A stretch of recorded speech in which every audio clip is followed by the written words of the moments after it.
this bag and put some desiccant in with it, and then store it with the C&H because that will rust. All right, on to opening, unboxing for the warranty for RCBS. I know exactly what this is. This should be a little dandy funnel, a little dandy body. It should also be a little dandy cap, because the bodies that I have on my RCBS Green machines are all cracked.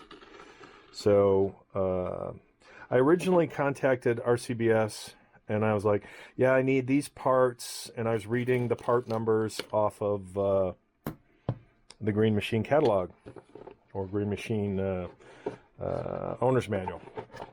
And the guy that I was dealing with was just being an ass, because I told him, I need 4 of these, I need 2 of these, I need 1 of those, and blah blah blah. And he's like, well, I don't know if we have those. He was just being a dick, and never dealt with somebody at RCBS like him. Usually whoever I call pulls it up on the computer like, yep, that's available, no, that's not available. This guy didn't sound like he knew what he was talking about and had to check everything. I'm like, okay, whatever, if there's a cost, there's a cost. I don't care. Oh, very nice. I wasn't expecting green. I was thinking it would be and they did not include the cap. That's kind of funny. No cap. No cap. So I had asked for a cap. They did not include the cap because one of the caps I have is split. But I guess beggars can't be choosers. So, and the other components, make sure there's no cap in there. So I will call RCBS back and let them know. But these 2 components go to one of the Green machines. I don't remember which one had this, but now I have these complete. You complete me. So we have a large. That one doesn't want to screw in because I wasn't probably paying attention. Attention. So now we have a large and a small pocket brush to go with these. So these are now complete. And this is a dandy rotor screw that is not buggered up to replace one of my damaged rotor screws. So I will pop that back in here so as not to lose it.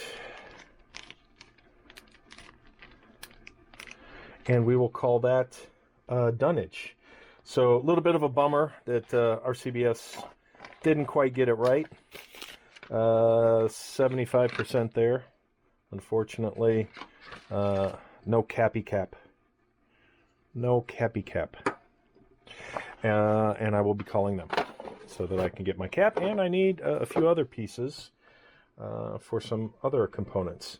But I thought I would also find out if there's powder in here. I'm very curious because that particular, this is a flat bullet 357. Actually, the casing is 38 special, so same difference for the bullet, 38 special, 357. I'm just very curious if this has powder because it looks like a live primer. And whoever tinkered with their machine, this bullet should be almost flush. So we are going to make it flush in my Green Machine, which I will show you. And since it's not set up for this bullet, we will tinker. All right. Very curious. Drum roll. Oh, I'm seeing powder. Wow. Wow. That had some powder. And you know what? I'm very curious how much powder that was. So that looks like that's cleaned out. That's cleaned out. Ooh, can't tell if that's a live primer. I don't think so. That looks kind of fakish. But why would they put powder? Yeah, that might be a live primer. I'm thinking that's live, because why would you go through the trouble of putting powder in a case with a dead primer? Why would you put powder? Why would you put even a primer in this case?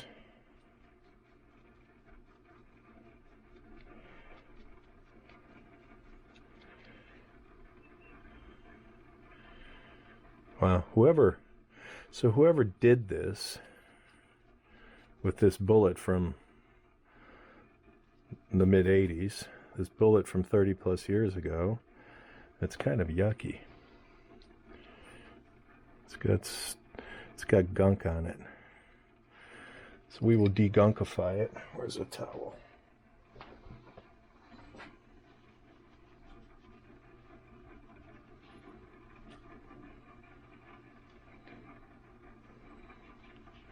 All right, so that's cleaner. Let's find out how much how much powder that is. I'm sure somebody will complain. They're like, dude, you don't have that on a flat surface. It's not going to give you an accurate measure. I found somebody will always complain about something, regardless of what I'm either doing or not doing on my bench, what liquids I do or don't have on my bench.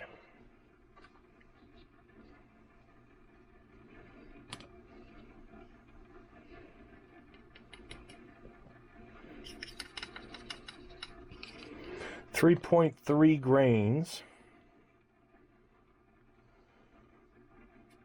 I'm gonna say, does this look like, I don't know if that's one of mine from here.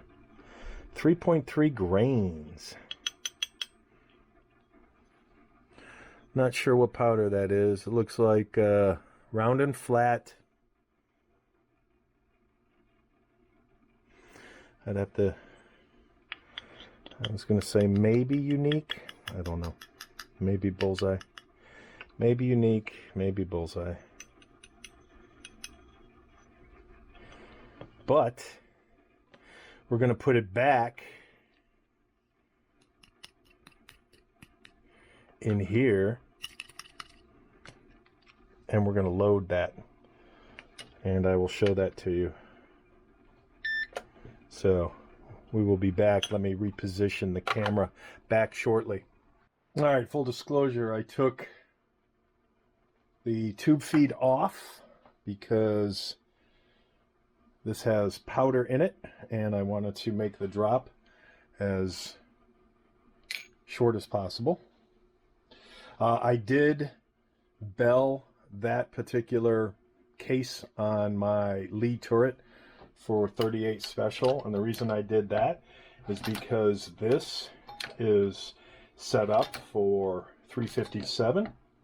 So the case, in fact, I'm very curious to see how this bullet will seat, because again, this is set up for 357, not 38 special, so I will not crimp here either. But we will try and seat this bullet, because yeah, it's not set up for that. All right, so we will not be able to.